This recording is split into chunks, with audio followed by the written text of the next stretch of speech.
Muito obrigado. Sr. Deputado Daniel Branco.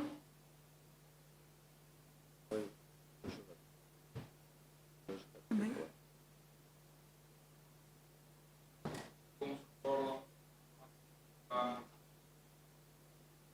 Como se recordam, nós suscitámos uma Assembleia Municipal extraordinária sobre esta matéria que foi realizada e que teve, penso eu, um papel importante nestes domínios. Nessa Assembleia Municipal convidámos entidades, a ASECOA, o Núcleo de Oeiras e o Presidente Nacional da Confederação Portuguesa dos Micro, Pequenos e Médios Empresários e o representante da Airlis.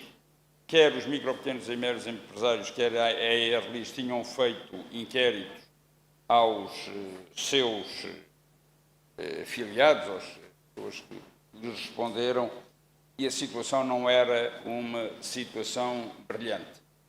A Câmara, ao fim de algum tempo, avançou com esta proposta de regulamento e aqui colocam-se problemas que é bom todos termos em conta, não é? Nós iremos aprovar este regulamento porque pensamos que é importante que os apoios cheguem às pessoas, mas gostaria de vos dizer que, do nosso ponto de vista, os aspectos legais que estes apoios a ceder pela Câmara levantam não são simples de resolver. Este problema é um problema de política geral. Este problema é um problema que deveria ter tido orientação diferente a nível central, sobretudo com decisões, quer do Governo, quer da Assembleia da República, a quem esta matéria deveria competir. Agora, vai haver possibilidade de apoiar quem está em piores condições. Nesse aspecto, obviamente, nós estamos de acordo. Duas notas ou três que eu gostava de aqui deixar. Primeiro, a questão do associativismo em relação a este setor foi reconhecida na altura que é muito fraco, não é? O Sr. Presidente, na intervenção que fez, recordou algumas coisas, uma das quais é que a rentabilidade de muitas destas pequenas empresas é muito deficiente, muito fraca. Outra das questões é que a digitalização a que terão de corresponder para muitos deles não é nada fácil, não têm capacidade nem têm meios, e a outra questão é qualificações em muita desta gente. E eu creio que estes aspectos são aspectos que, logicamente, no regulamento deste ano não virão referidos, mas que são importantes na forma como, em meu entender, a Câmara pode e deve continuar a olhar para este setor. Mas já agora eu gostava de vos referir um extraordinário trabalho sobre o desemprego no Concelho de Oeiras, feito pelo GIT, Gabinete de Inteligência Territorial, e que não o tenho aqui para vos estar a trazer informações, mas ontem tive bastante à volta desta matéria e é, de facto, preocupante para o Concelho de Oeiras. Primeira questão, e digo isto assim, normalmente Oeiras tem, em alguns aspectos, com razão, a forma de se excelênciar, dizer que temos boas referências nisto, naquilo e naquilo outro. Neste aspecto, um dos últimos quadros que aparece neste estudo é que o crescimento do desemprego entre março de 2020 e fevereiro de 2021, que é a análise, o crescimento do desemprego no Concelho de Oeiras é o terceiro pior da área metropolitana.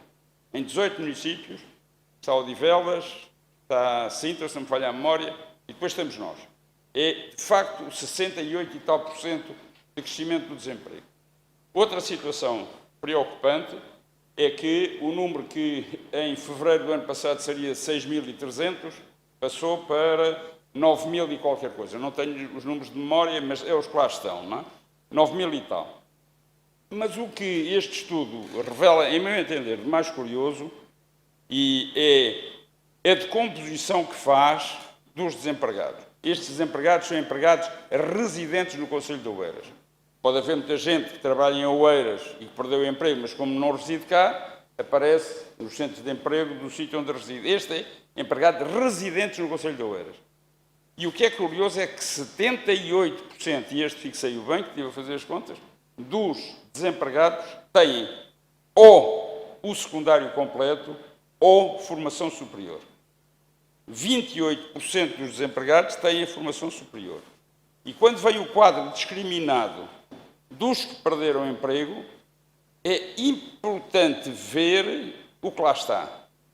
E o que lá está tem um peso muito grande de dirigentes, de pessoal intermédio, de serviços, de processamento de dados, uma série enorme de quadros, para mim, que tenho seguido isto de perto, me surpreendeu imenso. Portanto, eu penso que este regulamento vem, seguramente, eu não diria que vem resolver, mas vem minorar problemas em relação a alguma gente. Agora, era necessário ver com muita atenção estas situações do desemprego. Surpreendentemente também, aparece um dado que esse então é que não o previa antes de modo nenhum. A seguir a portugueses, o maior número de desempregados são brasileiros. 178 em Oeiras, tudo conjunto, 173 em Algés, tudo conjunto. Portanto, estes números são números que creio temos de... E depois também uma componente muito grande em pessoas que perderam eu não me recordo do termo que lá vem, mas eram empregos precários. Perderam o tempo precário. Perdeu o tempo, empregos precários, o que foi despedido e o que esteve de acordo com o despedimento, aqueles despedimentos por muito acordo, os despedidos diretos e os precários, totalizam 78% do total dos que foram despedidos. Estes elementos são importantes. Agora, há um problema aqui que eu creio que também deveria haver ponderação da parte da Câmara e seguramente vai haver. Nós estamos a decidir em abril, fim de abril, não é? Há um gabinete que está a trabalhar. Muitas destas pessoas vêm a receber estes apoios, provavelmente alguns deles, quando já tiverem a porta fechada e aquilo tudo cerrado, porque já não conseguem andar. O António Moita disse na Assembleia Municipal uma coisa que me parece também importante.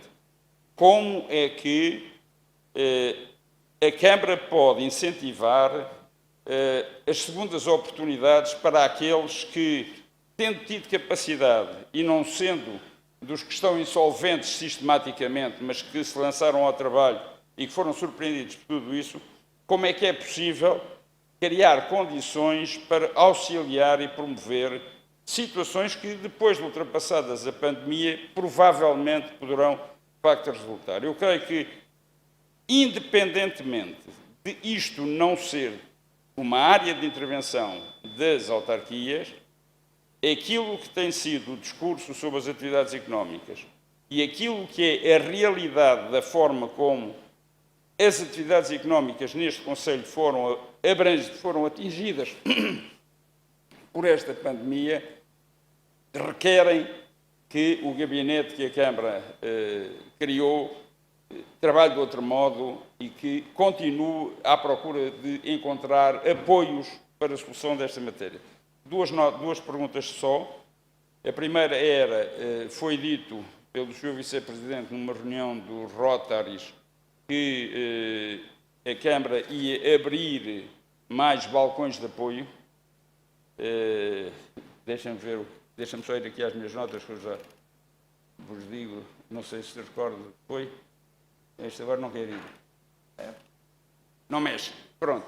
Foi dito que, além do gabinete, o que eu percebi há o gabinete criado, mas que seriam criados balcões em diferentes sítios para que as empresas e os desinteressados pudessem lá ir. Esse é importante.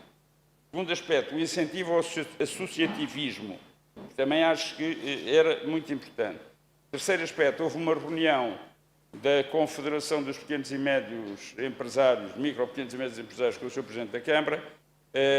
Não sei como é que avançou e se já há algum protocolo assinado, mas acho que era importante conjugar estas entidades no sentido de participarem e colaborarem o mais possível para se conseguir, pelo menos, compreender melhor a situação que temos.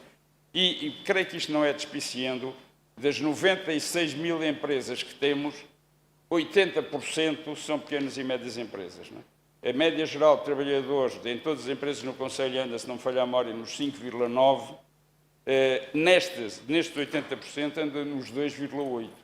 Portanto, isto reflete bem o que é o peso da atividade local e como é que temos de lhe fazer face. Muito obrigado, Sr. Sr. Presidente. Deputado, obrigado, Obrigado, mas olha, obrigado. eu desconto depois. Bem, Normalmente é essa. Quanto a este subsídio, sim, então o da SECOA, a propósito disto, o da SECOA também está a funcionar. Portanto, seriam 4, a SECOA, a Erlis e CIP, estão todos a funcionar, e a Confederação Portuguesa, e estamos a fazer um acordo com a Confederação Portuguesa das médias, das micro, pequenas e médias empresas, que aliás até lhe vamos dar instalações aqui no Conselho, que eles estiveram comigo recentemente e parece que tem dificuldade de instalações e vamos dar aqui umas instalações. Bom, mas voltando a este apoio, não chegou tarde nem cedo. Na realidade chega, porquê? O município não tinha que atribuir qualquer apoio às pequenas e médias empresas de Balão deste Conselho. Isto que fique claro. Não é ao município que compete apoiar as pequenas e médias empresas. Aliás, vamos lá ver, o Governo, desde o início, que enche a boca de milhões que vai transferir para as empresas. Vamos lá ver, quer dizer, estamos aqui a inverter as coisas. O que chegou tarde é o apoio do Governo. Chegou tão tarde que o município, mais uma vez, tem que substituir ao Governo. Justamente porque há pequenas e médias empresas deste Conselho que estão em dificuldades. Agora, vir dizer aqui nesta Assembleia que possivelmente até houve empresas, ou que se tivéssemos toda mais cedo, que teríamos poupado um encerramento de empresas. Eu acho isto inaudito, Sr. Deputado. O senhor tem que responsabilizar o Governo. O Governo é que não atuou, não deu os apoios que devia dar e, portanto, porque a responsabilidade é do Governo, não é do município. O município de Oeiras, justamente por se perceber da inércia, da incapacidade do Governo em chegar às pequenas e médias empresas, está a substituir-se ao Governo. Portanto, isto é que deve ser enfatizado. É o facto da Câmara Municipal, mesmo sem ter lei habilitante para o fazer, e, portanto, é um risco que a Câmara e esta Assembleia Municipal está a correr, porque não temos lei habilitante para este apoio, qual é, digamos assim, o fundamento legal para o fazermos? É um fundamento legal muito genérico, no âmbito das atribuições e competências dos municípios e das freguesias, em que compete naturalmente aos municípios, às freguesias, etc., apoiar socialmente as instituições, as empresas, os clubes, as associações, não sei o quê, e, portanto, é num âmbito muito genérico. Curiosamente, a lei fala em associações, organismos oficiais, não fala em empresas. Essa é uma fragilidade da lei de atribuições e competências das autarquias locais.